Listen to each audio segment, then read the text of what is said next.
Pernah nggak di satu titik hidup kamu ngerasa capek banget? Capek sama tekanan, capek sama ekspektasi orang, capek sama diri sendiri. Lalu tiba-tiba kamu ngerasa kosong, kayak nggak ada tempat buat pulang. Padahal tanpa kita sadari, di saat yang paling sepi itu, ada satu pencipta yang sebenarnya lagi nunggu kita buat mengenalnya.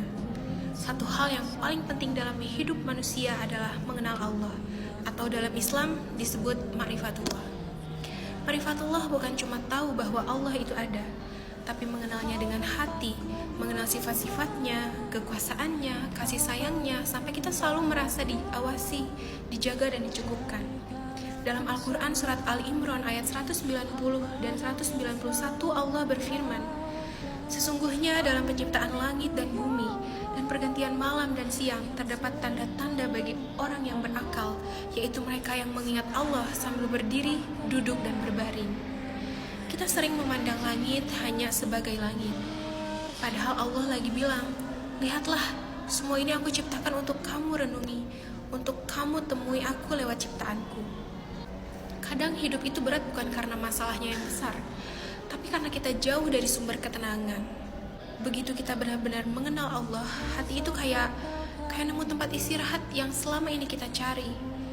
Masalah jadi bukan akhir dunia, ketakutan jadi lebih ringan, dan kita sadar, oh ternyata hidupku selalu dalam genggamannya.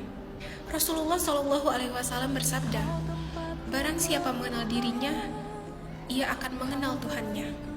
Ketika kamu sadar kamu lemah, saat kamu sadar kamu gak selalu kuat, justru disitulah kamu paling dekat dengan Allah. Karena kita baru benar-benar mengenalnya ketika kita berhenti berpura-pura tegar. Kamu ingat gak momen ketika kamu berdoa sambil nangis, dan beberapa hari kemudian Allah tiba-tiba ngasih jalan keluar? Atau ketika kamu kehilangan sesuatu yang sangat kamu sayangi, tapi Allah ganti dengan hal yang jauh lebih baik? Itu bukan kebetulan. Itu cara Allah bilang, "Aku dengar kamu, aku lihat kamu, aku sayang kamu." Dan ma'rifatullah bikin kita sadar bahwa setiap kejadian itu cara Allah nyentuh hati kita. Memulai ma'rifatullah gak harus langsung besar. Kita coba dengan hal-hal yang sederhana. Tatap langit beberapa menit dan bilang dalam hati, "Ya Allah, Engkau maha besar." Kenali sifat-sifatnya satu persatu, ceritakan masalahmu ke Allah kayak kamu cerita ke orang yang paling ngerti kamu, dan biasakan berzikir walaupun cuma sebentar. Allah gak minta kita sempurna, Allah cuma minta hati yang mau kembali. Pada akhirnya, ma'rifatullah itu bukan tentang seberapa banyak ilmu yang kita punya, tapi seberapa dalam hati kita mengenal Allah. Kalau saat ini kamu lagi butuh kekuatan, butuh pelukan, butuh ketenangan, kembalilah kepada Allah. Semoga langkah kecilmu hari ini menjadi awal perjalanan panjang untuk semakin mengenal Allah.